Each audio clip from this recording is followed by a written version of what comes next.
ওই আইলে আপনাকে বুক ধরপর ধরপর করে কাঁপবো, আর পায়ের নিচে জমি থাকবো না।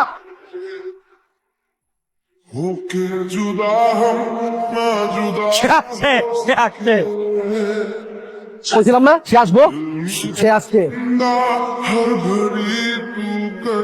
ভাই এ তো কান্না গ্রুপের শেহজাদ চৌধুরী।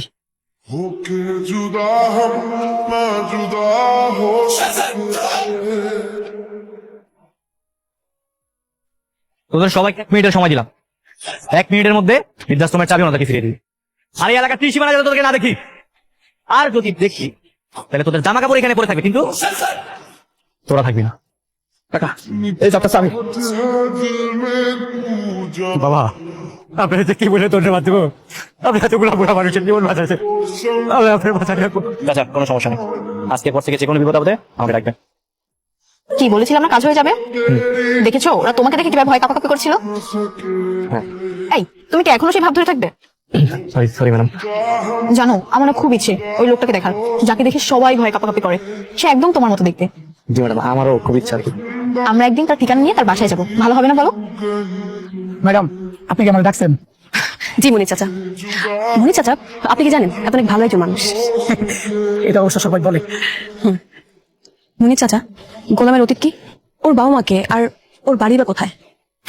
ওর তো বাড়ি নাই, ও এতিম, ওর বাবা মা কেউ নাই, ও তো বস্তিতে থাকে। তাহলে আসল ঘটনা কি? আসলে আসল ঘটনা মানে? না মানে গোলামের অতীত কি?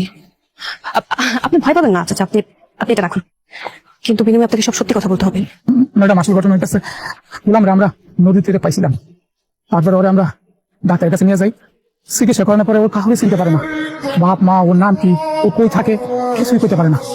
তারপরে আমরা বস্তি যাই না, ওদের যে বস্তি ভাই আছে না, ওনার দোকানে ওরা কাজ দেয়, তারপরে বস্তি থাকে, বস্তি সবাই চাচা চাচা বলে রাখে, সেই হিসাবে আমিও চাচা, আর আমরা বস্তি সবাই মিলে খুশি হইয়া ওর নাম রাখি গোলাম মোল্লা। চাচা ওকে কোন হসপিটাল নিয়ে গিয়েছিলেন? মানে কোন হসপিটাল, যাইতে কোথায়, ডাক্তারের নাম কি ছিল? ওই যে আমাকে বস্তিতে আছে না, বস্তির উল্টা পাশে একটা ক্লিনিক আছে, ওইখানে ডাক্তার হচ্ছে মুজাহিদ, উনি ওর চিকিৎসা করেছে। বলেন ম্যাডাম, আপনাকে কিভাবে সাহায্য করতে পারি? আপনি কি উনিকে চেনেন? হ্যাঁ, ওনাকে আমি চিনি তো। আজ থেকে 4-5 মাস আগে ওনাকে বস্তির লোকজন আমার কাছে এনেছিলেন। কেন, কি হয়েছিল ওনার? কে বা কাহারা ওনাকে মেরেছিলেন। শরীরের বিভিন্ন জায়গায় আঘাত ছিল, বিশেষ করে মাথায়। আমি ওনার ওভার চিকিৎসাটা দিয়েছি, সবশেষে দেখা যায় কি ওনার মাইল্ড ট্রমাটিক ব্রেন ইনজুরি। মানে মানে উনি পুরনো কিছু বলতে পারে না, সহজ ভাষায় বলতে গেলে উনি স্মৃতিশক্তি হারিয়ে ফেলেছেন। উনি ওনার জীবনের পুরনো কোনো ঘটনাই মনে করতে পারেন। তোমাকে চিনতে পারছো না? আমি তোমার স্ত্রী, আমাদের ফ্রেয়া তো তোমার মেয়ে। আসলে আমি শেহজাদ না, আমার নাম হচ্ছে গোলাম গোলাম মাওলা, আমি মির্জা বাড়ির কাজের লোক। স্যার আমার বুঝতেছেন নাকি, আমি তো শেহজাদ না যে আমার এই কথাগুলো ভালো লাগবে, আমার তো ভালো লাগতেছে না, বুঝতেছেন না? মা কি হয়েছে তোমার? মানে এত সকালে কি হয়েছে মা? আমরা ভুল করে ফেলেছি, আমরা অনেক বড় ভুল করে ফেলেছি। মা তুমি যদি সত্যিটা না বলো আমি কি করে জানবো কি হয়েছে? কি হয়েছে বৌমা? আমি সব জেনে গেছি। কি সে যা তুমি ইচ্ছে করে আমাদের সাথে নাটক করছে না মা? মানে কি বলো, কি কি হয়েছে? মানে সে যদি কোনো কিছু মনে নেই না, সে যা সব স্মৃতিশক্তি হারিয়ে ফেলেছে। সে যেদিন বাড়ি ফিরছিল সেদিন বাড়িতে আসতে পারিনি, ডাক্তারের লোকজনরা ওকে মেয়েরা রাস্তায় ফেলে রাখছিল, তারপর বস্তির লোকজন ওকে হসপিটালে নিয়ে যায়। আমি নিজে হসপিটালে গিয়েছি, কথা বলে আসছি ডাক্তারের সাথে।